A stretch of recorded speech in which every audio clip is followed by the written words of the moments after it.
Мұқағали Мақатаев. Үш бақытым. Ең бірінші бақытым халқым менің. Соған берем ойымның алтын кенін. Ол бар болса мен бармын, қор болмаймын. Қымбатырақ алтыннан нарқым менің. Ал екінші бақытым тілім менің. Тас жүректі тілімнен тілім дедім. Кей дүниеде түңілсем де, қасиетті тілімнен түңілмедім. Бақытым бар үшінші отан деген, Құдай деген кім десе отан дерем. Отты сөнген жалғанда жан барсын ба, ойланбай-ақ келдағы отал менен.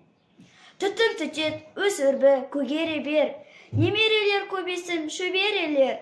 Жадында ұста, жақсылықты күтпегейсін, от емес, оқ сұрасаң менен егер. Үш бірдей бақытым бар алақанда, мені мұндай бақытты жаратар ма? Үш күн нұрын төгеді аспанымнан, Атырау, Алтай арқа, Алатауға.